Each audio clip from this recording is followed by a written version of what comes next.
I'm Carl. I'm Elise. I'm Allison, and now it's time for CHS Today.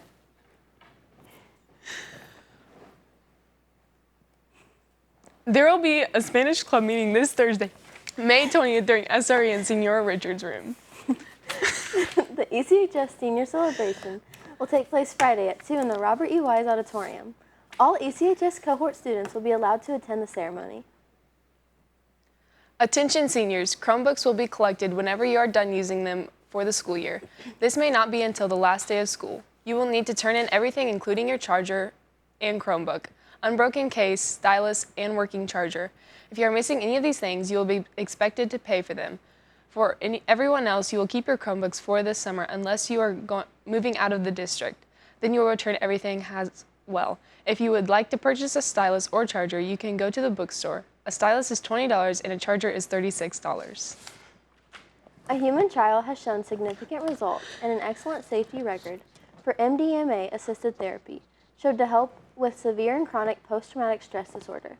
At a random and blinded trial, Phase 3 of the MDMA testing, 90 patients with severe cases of PTSD were treated. Out of these 90 patients, 67% of participants who received 3 therapy sessions no longer qualified for a PTSD diagnosis, with 88% experiencing a clinical, meaningful reduction in symptoms. Different retailers, including Walmart, Target, and Starbucks, have begun changing their face mask policies for fully vaccinated customers. Any customer who is fully vaccinated is not required to wear a face mask while shopping. However, people who live in areas with state-local mask requirements may still be required to wear them. If you were unaware, CHS has an esports team.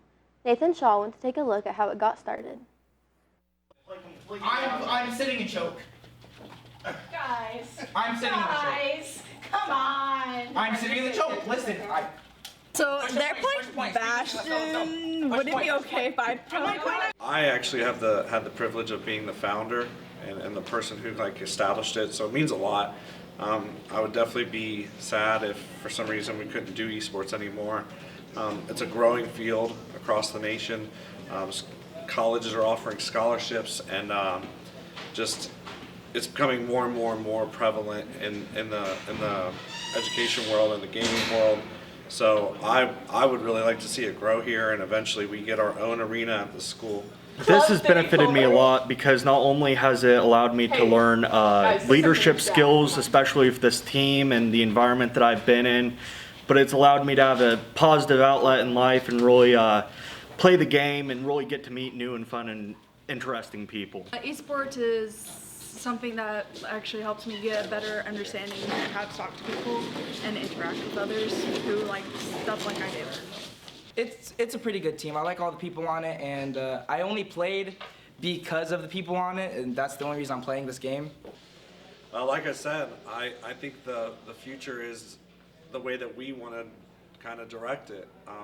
If we can get an arena, get it here in the school, I think it can really take off. Right now we play at another business, so it's kind of hard to, commute kids all the way across the town over to the other arena.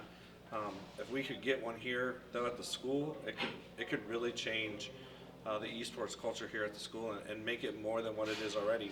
We're ranked in the top 10 as far as schools and esports schools in the state of Indiana, so I think it could really grow. Easiest game of my life, dude. Library books are due Friday. If books are not returned, students will be expected to pay the replacement costs. Any underclassmen or staff who want to check out any books for the summer can do so during the last week of school. On this day in 1954, the court case of Brown versus Board of Education was decided in the Supreme Court. It decided that segregation in public schools was unconstitutional by a unanimous vote. The cause started due to a girl named Linda Brown, who was denied admission to an elementary school in Topeka, Kansas, because of the color of her skin. This was one of the major events that started the civil rights movement to abolish all segregation in the United States. Lunch for tomorrow is beef and bean chili, seasoned waffle fries, cheddar cheese sauce, a dinner roll, and baked apple slices.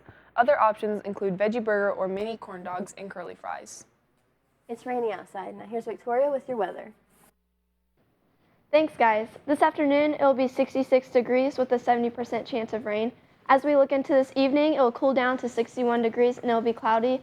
And tomorrow we'll see some rain again with 73 degrees. As we look into this week, tomorrow the high will be 73 degrees with the 50% chance of rain. And as we look into later this week, the rain will start to go away, with Wednesday being a high of 79 degrees and cloudy. Thursday and Friday we'll start to see the weather we've been wishing for, within the highs of the 80s, and it'll be cloudy and partly sunny. That's all for the weather. Now back to the desk. Now we're to the blonde. With the sports. Thanks, ladies. Varsity Golf won the EIAC golf tournament this weekend at Willowbrook Country Club. Jonah Graham was the low medalist on the day, shooting a 77, making him the EIAC MVP. Will Chalker and Cooper Kinney also came away with low scores and were able to get all conference honors. Congrats to the conference champs. The varsity baseball team had a busy weekend with games on Friday and Saturday, coming out with 1 win and 1 loss. On Friday night, despite the 6-run deficit in the 6th inning, the Spartans also almost came all the way back, eventually falling 10-8 to Newcastle.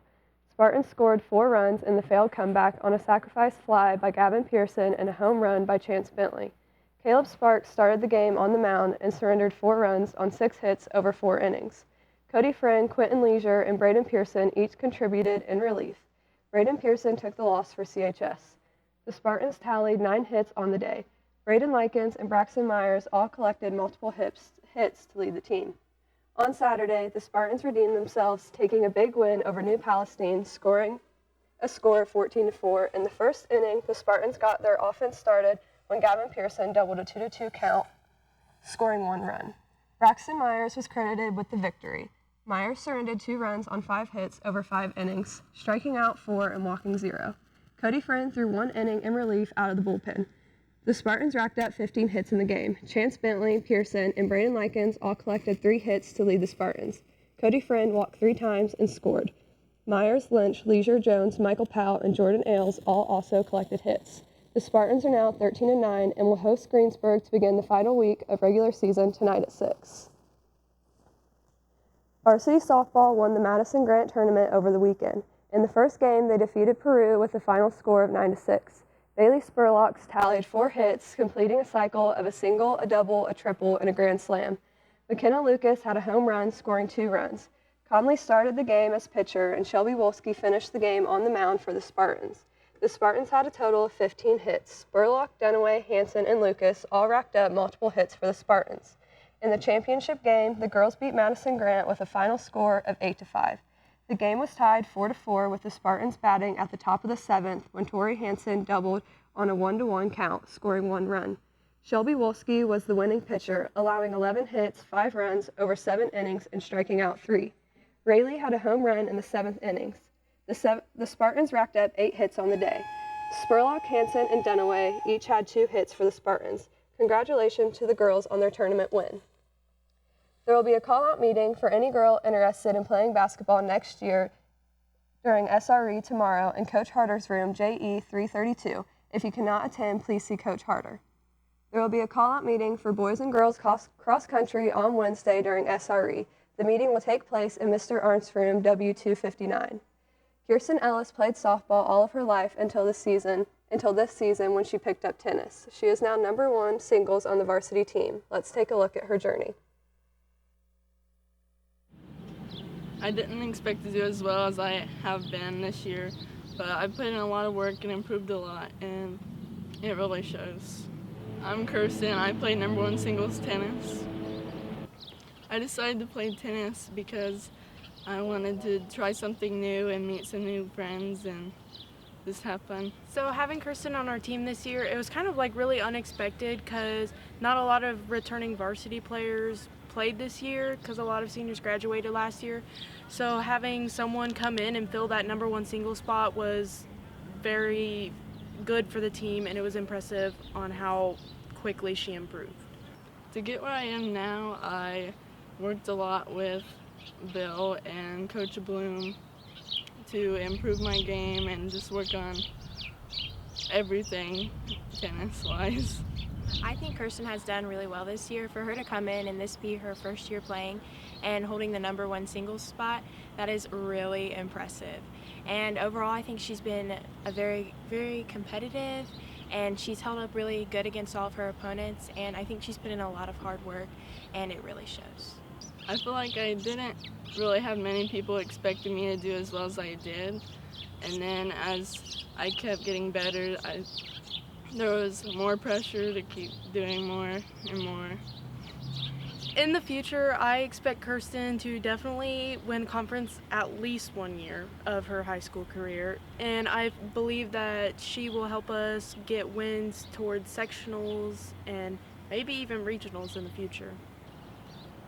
Not getting to play last year made it a little bit harder this year because I didn't have all the experience I would have if we did get to play last year, but it was still pretty good, and I competed really well with all the other #1 singles players.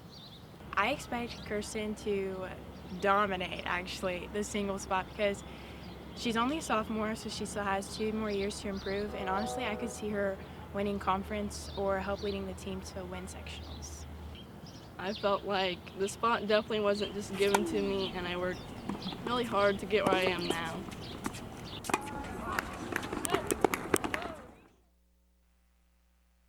Sports action for tonight is boys JV baseball at Greensburg at 5:30, boys varsity baseball at home at 6, varsity softball at home at 5:30, and JV softball at home at 7.